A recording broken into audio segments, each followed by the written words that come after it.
আমি দুর্নীতি কোনো আশ্রয় নিয়ে আমার ক্যারিয়ার আমি নষ্ট করতে রাজি না। আমি কিন্তু যে আন্ডার-15 যে টুর্নামেন্টটা হয়েছে, হ্যাঁ? সেখানে কি আপনাদের কাছে কি গণহারে কোনো রিপোর্ট এসেছে যে আমি অনিয়ম করেছি? আমাকে শুধু এটা বলেন। In the heart of the city rises a destination built for greatness. International Convention City, Bosundhara. Life takes a new course. ইনশাল্লাহ আসে নাই। আমার কাছ থেকে আমি কোনো প্রকার আমি ছাড় দেব না।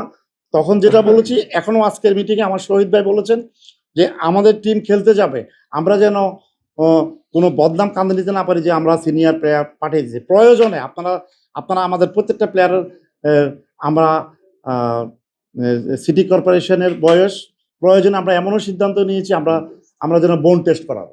তাহলে বুঝতে পারেন আমার সিনসিয়ারিটি কতটুকু আছে আমার দিক থেকে। এবং আমার সাথে যে খোকন ভাই আছে, আজকে উনি আমাদের সাথে নতুন জয়েন হয়েছেন। উনি স্বাধীনতা ক্রিয়া চক্রের উনি প্রেসিডেন্ট, হ্যাঁ, উনিও ক্রিয়া সংগঠক, একজন শিল্পপতি মানুষ, উনিও আমাদের পাশে থাকবেন। তো দুর্নীতির কোনো আশ্রয় নিয়ে এই টিমটা যখন যাবে, তখন আপনারা জানেন যে এটা মাননীয় প্রধানমন্ত্রী পর্যন্ত এটা যাবে যে আমাদের টিম খেলতে যাচ্ছে। তো আমি দুর্নীতির কোনো আশ্রয় নিয়ে আমার ক্যারিয়ার আমি নষ্ট করতে রাজি না। এখানে এই যে 194টা টিম অংশগ্রহণ করবে দেশ, হ্যাঁ, ওয়ার্ল্ড কাপে ওরা দেশ অংশগ্রহণ করবে। এবং সেখানে খেলাটা হবে আপনার 8 সাইড করে খেলা হবে, হ্যাঁ, 8 সাইড করে খেলা হবে, হ্যাঁ হ্যাঁ 8 সাইড করে খেলা হবে।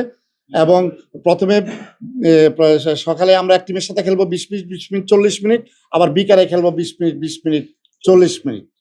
হ্যাঁ, এখানে 32টা গ্রুপ করা হয়েছে।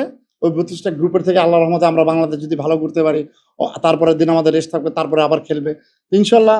আমাদের টিম এরকম একটা বাচ্চাদের টিম আজারবাইজানে যাচ্ছে, হ্যাঁ হ্যাঁ, এটা আমাদের জন্য একটা দেশের জন্য একটা গুড সাইন। সেটার একটা মাত্র কারণ হচ্ছে যে আমি যে গত বছর যে আন্ডার-15টা করেছি, হ্যাঁ, এটা ফিফার নলেজে ভালোভাবে আছে। আর আমাদের প্লেয়ার যাবে 14 জন, আর কোচ, সহকারী কোচ, ট্রেইনার সহ যাবে, আর একজন বয় সহ যাবে 4 জন, আর 2 জন যাবে অফিসিয়াল।